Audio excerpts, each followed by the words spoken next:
Hi there, my name is Mr. Doyle, and this is a great undertaking. In this series, I will be taking a look at The Dead Zone, which was the last novel that Stephen King would publish during the 1970s.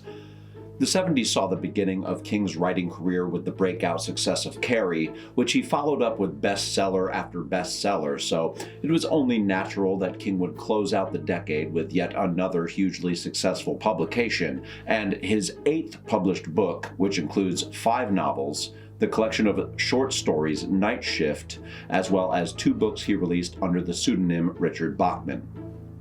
In addition to this video for the novel, in the coming weeks I will be dropping videos for the 1982 David Cronenberg film adaptation of The Dead Zone, as well as for the TV series of the same name, which debuted in the USA on the USA Network in 2002 and somehow ran for 6 seasons. Synopsis as provided within the novel. Johnny, the small boy who skated at breakneck speed into an accident that for one horrifying moment plunged him into the dead zone. Johnny Smith, the small-town school teacher who spun the wheel of fortune and won a 4.5-year trip into the dead zone. John Smith, who awakened from an interminable coma with a cursed power, the power to see the future and the terrible fate awaiting mankind in the dead zone. Alright, so that is one of the worst from the flap story summaries I've ever read. For those of you who haven't read the book, here is my own summarization of The Dead Zone. After surviving a near-fatal car accident, John Smith, schoolteacher and man with the world's most generic name, awakens from a 4-year coma to discover that not only has the world moved on without him, he has also acquired a precognitive gift. However, his ability to see the future as well as to know things he couldn't otherwise know feels more like a curse than a blessing. Johnny's newfound abilities lead him down a dark path where he finds himself scrutinized by those who don't believe in him, inundated by those who do, and ultimately he becomes a reluctant savior burdened with the task of saving humanity from a seemingly unlikely adversary and a fate that only he can foresee. And that very task will likely cost him everything as Johnny transitions from mild-mannered teacher to apprehensive psychic medium to improbable assassin.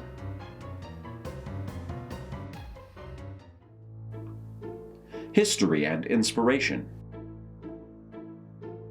The Dead Zone was released on August 30th, 1979. By this time, King had established himself as a best-selling author and a household name, and the book's publisher, Viking, had reported that The Dead Zone was so popular that they struggled to keep up with the demand and that the books were selling faster than they could print them. That's a good problem to have. Critics at the time of publication seemed to agree that while the novel was not for everyone, those who had become fans of King's previous publications would likely enjoy The Dead Zone a great deal. While the bulk of the story focuses on the central protagonist, John Smith, and his life, struggles, and his ability of clairvoyance, King claims that the central premise that inspired him to write The Dead Zone was the question of whether a political assassin could not only be right, but also become the good guy in a story.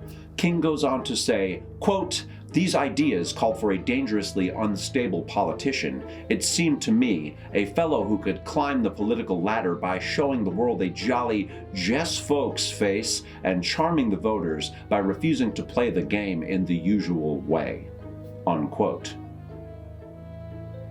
The overview. Essentially, The Dead Zone is King's take on a proverb which originated either from Voltaire or a Spider-Man comic book, depending on who you ask. Regardless of its origin, the proverb reads, "With great power comes great responsibility." While John Smith is initially resistant to using his precognitive abilities to help others, eventually he comes to understand that through inaction and refusal to intervene when the circumstances are especially dire, he is no better than those who directly, purposely inflict harm on others. In his mind, complacency is no longer an option. He takes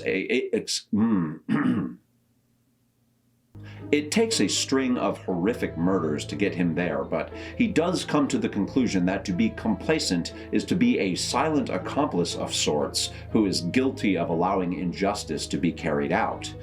The message King conveys is that if you have the power to intervene and prevent wrongdoing, you are morally obligated to do so. Johnny also understands that to abuse his power would be immoral, and he learns this early on in the story. The great responsibility that results from this great power is equal parts knowing when to use that power as well as not allowing it to corrupt him in the name of personal gain. However, at no point following his awakening from his coma does Johnny seem to struggle with this issue. He never has to battle some internal voice telling him to use his powers to gain wealth, power, or influence. There isn't a metaphorical devil on his shoulder tempting him to utilize his abilities in the pursuit of some nefarious, self-serving interest. While part of me sees this as a missed opportunity on King's part that could have added depth to Johnny's character, this lack of inner conflict or desire to abuse his power gives us the impression that Johnny is inherently, undoubtedly a good man. He is incorruptible. So when he finally decides to take action and do something that could otherwise be interpreted as evil or dastardly, there is no doubt in the reader's mind that he is doing not only what he believes is the right thing to do, it is in fact the right thing to do. The Dead Zone and its uncanny resemblance to numerous political/social movements and individuals within them. Cut. The Dead Zone and its uncanny resemblance to numerous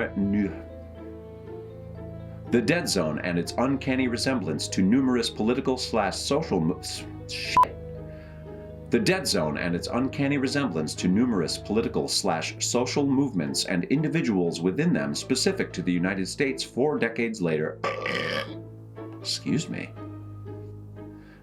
While it's not uncommon for King's stories to retain or see a renewed sense of relevance, upon rereading The Dead Zone, the book feels particularly pertinent on a number of levels.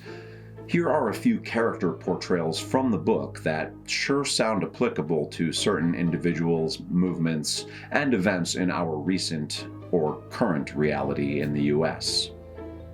John Smith's mother, Vera, begins as a mildly religious woman. However, throughout the course of the novel, she spirals deeper into religious fanaticism out of a desperate need for purpose and meaning. Consequently, her unbridled, enthusiastic embrace of religious propaganda leads her deeper into a world of implausible conspiracy theories and con jobs, which in turn cause her to become unstable, vulnerable to scams, and eventually estranged from her husband, friends, and loved ones. She looks for answers in all the wrong places, and her desire for meaning and understanding, combined with her existing susceptibility to the far-fetched, make her an easy target for exploitation. She falls prey to various snake oil salesmen and bad actors whose motivations vary from the unfortunately misinformed to the intentionally nefarious. No amount of calm, reasoned rationalizing nor direct confrontation by her husband in regards to the sheer improbability or absurdity of her beliefs can convince Vera that perhaps she has been led astray. Rather, these attempts to talk her down from the metaphorical ledge seem to only strengthen her resolve and cause her to retreat deeper into disillusion. Greg Stilson, the story's central antagonist, is an unconventional conservative politician and professional grifter who embraces the facade of a blue-collar, working-class man's man. The businessman turned political candidate uses bizarre tactics, anti-establishment rhetoric, and unorthodox strategies to embolden his supporters and work the impassioned, fervent audiences at his rallies into a rabid ardor while promising to throw the bums out of Washington. He tells them what they want to hear, even if that isn't what he personally believes, and will abandon his own ideology to the extent that he actually has one if it means rising through the ranks and accumulating greater power and influence. Furthermore, Stilson employs some less than reputable characters which serve to further his goals. He comes off as a mob boss who manages to avoid facing any consequences for his nefarious actions and seems impervious to scandals that would typically upend more conventional politicians. He is initially seen as a joke by established political figures who laugh him off, but they are all shocked when Stilson turns out to be not only a viable candidate, but ultimately goes on to win and is elected to Congress. Finally, I would be remiss if I neglected to mention Frank Dodd. However, I don't want to discuss this particular character or his part in the story in detail, as I don't like to give away any major plot points or spoil vital parts of the story. Suffice it to say, Dodd is a corrupt cop who gets away with too much for too long, simply because he is a police officer. The police are seen by most as being inherently good, and the idea that an officer of the law being potentially up to something diabolical can be hard to come to terms with for the general population, which in turn allows them to get away with crimes that civilians would otherwise be arrested for. When Dodd is implicated in a serious crime, the knee-jerk reaction by his fellow officer, Sheriff Bannerman, is to protect his co-worker. He is initially unwilling to accept that Dodd could indeed be the perpetrator, regardless of the evidence, and even after he is convinced to pay Dodd a visit, Bannerman isn't fully convinced of Dodd's guilt until it's too late. Now, if it's not obvious to you how these aforementioned character portrayals from the Dead Zone contain relevant parallels to the modern world, specifically within the United States, then congratulations on either being blissfully unaware of the continually spiraling shitfire that is now considered politics in the United States, or for being the willfully ignorant embodiment of cognitive dissonance. Also, if you're not familiar with Stephen King's political leanings, which would be surprising considering he has made no effort to disguise his political ideologies on various social media outlets, he leans left on a lot of issues, so perhaps it's not a coincidence that the bad guys in this book are religious zealots, cops, and Republican politicians. Final thoughts. The Dead Zone is a book I have found myself returning to throughout my adult life. It's an interesting look at the motivations and performative nature of those who aspire to power, as well as a consideration of how that power often has the potential to corrupt those who wield it. However, it is also a statement that, when in the right hands, power and influence can be used for the betterment of society and to literally save lives. The Dead Zone was King's most politically charged novel at the time of publication, and he managed to not only seemingly predict the future of political discourse in the United States, but to do so with an eerie accuracy.